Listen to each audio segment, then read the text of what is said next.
Tess in the City, the third Tess Adventure. It was 2 weeks into Billy's summer holiday when Tess noticed all the excitement. She recognised it as the time when the family started packing for their holidays. Billy's mum was busy ironing clothes and his dad was climbing up to the top of the wardrobe to retrieve dusty suitcases. Sometimes Tess was allowed to go on holiday with them. She loved to play in the sea with Billy. The seawater made her coat so clean it fluffed it all up. Tess was playing with Billy in the garden when she found out she wouldn't be going on holiday with them. "You've got to stay with Auntie Marg, Tess. We're going on an aeroplane. They won't let me take you," said Billy. "It's only for 2 weeks," he added, bending down to give her a cuddle. Tess had stayed with Auntie Marg before. She'd made a good friend in the city where Auntie Marg lived. So, although she was disappointed not to be going to the sea, she was excited she'd be able to see Jack again. The evening before the family were going away, Tess saw Billy's dad put her basket and bowl into the back of the car. She got ready for the goodbyes. Billy was really sad to be leaving her. "Why can't she come, Dad? She can sit on my knee on the aeroplane." "Oh, Billy, you know we can't take her. It's only for 2 weeks. She'll get lots of fuss at your Auntie Marg's." Billy gave Tess the biggest cuddle she'd had all year. "Bye, Tess. See you in 2 weeks." "Come on, Tess." Billy's dad shouted at her, and she trotted out of the front door and sat in the front seat. "Get in the back, Tess," said Billy's dad. Tess knew she had to ride in the back, but she was always a little bit cheeky. Billy came running out after them, shouting goodbye. Then they were on their way. Tess didn't mind the car journey. Billy's dad had wound the back window down, and Tess put her head right out. She tried to catch every different smell as they travelled, but there were far too many. Soon the countryside disappeared, giving way to the suburbs of the city. Tess remembered the first time she'd taken this journey, how frightened she'd been. She was only a year old on that first trip, not prepared for the noise and commotion that goes hand in hand with a very busy city. This time it was different. Tess was aware that people lived life at a greater speed here. She'd been taught all about stray animals, the dangers of speeding cars, and lots more by her friend Jack, the boat dog. The car soon pulled up outside a long row of houses that Tess recognised as the home of Auntie Marg. Billy's dad reached over and fastened the lead onto Tess's collar, and soon she was waiting outside the door in anticipation of a big cuddle. As the door opened, Tess's wag went into high speed. "Hello, you fluffy pup," said Auntie Marg, as she picked Tess up, nearly squeezing all the life out of her. "I can't stay, Marg," said Billy's dad. "I've got her basket, bowl, and plenty of food." Tess remembered that Auntie Marg gave her lots of lovely food when she stayed. She smiled to herself, thinking about all those unopened tins of dog food. Billy's dad said goodbye, trying not to show he was a little sad to be leaving her. "I'll put your bed in this corner," said Auntie Marg, as he waved goodbye to Billy's dad through the window. "I've got some chicken left over from Sunday dinner you can have. It's better than that tin stuff." Tess smiled to herself and went to bed with a tummy full of chicken, extra tired from the journey and tail wagging. Auntie Marg got up early in the morning. Tess remembered she worked during the day. She refilled Tess's water bowl, put some more chicken out, then carried both bowls outside into the garden. Tess trotted behind, very pleased with herself. Well, until she saw the long length of washing line Auntie Marg was attaching to her collar. "Tess, you have to stay in the garden again until I come home. I'll have to put this line on you because you got out last time and worried us all to bits. Be a good girl. I'll see you later when I finish work." Tess heard the front door close behind Auntie Marg, tried a few whimpers, but she knew it was too late for that. She was trapped in the garden, she wouldn't be able to see Jack the boat dog. She hadn't seen this coming and began to feel sad, very sad. Tess lay down on the grass with her paws stretched out in front of her.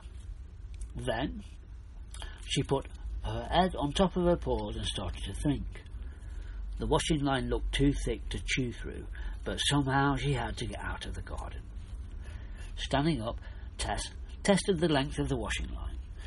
She could reach the hedge and saw the gap she'd squeezed through before. She was right at the end of the washing line, turned around with her tail to the edge. Tess was getting angry at the line. She struggled against it by pulling backwards. As she did, Tess felt her collar right up her neck. It was just possible. Maybe she could slip her collar. She pulled and pulled until she felt the collar tight against her ears. If only she could tuck her ears in, the collar would slide straight off. Tess wasn't about to give up. After the fourth attempt, when Tess thought her ears would be pulled right off, the collar slid over her head. She was free. Tess stayed in the garden for a while. She thought about Auntie Marg, feeling a little bit guilty. "I'll have to be back before Auntie Marg gets home," she said to herself. "I don't want to worry her again this time." Tess pushed her nose through the edge. She was on her way. 20 minutes later, Tess found the entrance to the canal that ran through the middle of the city. She ran along the towpath, happy, recognising familiar smells, sights that told her she was not far away from her friend. When she passed the loud barking Alsatian that she always said hello to, she knew she'd arrived. Jack saw her straight away and jumped off the boat as if he was on springs. "Tess, what are you doing here? What a lovely surprise."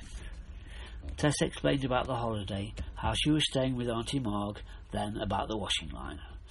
"Jack, I really thought my ears would come off."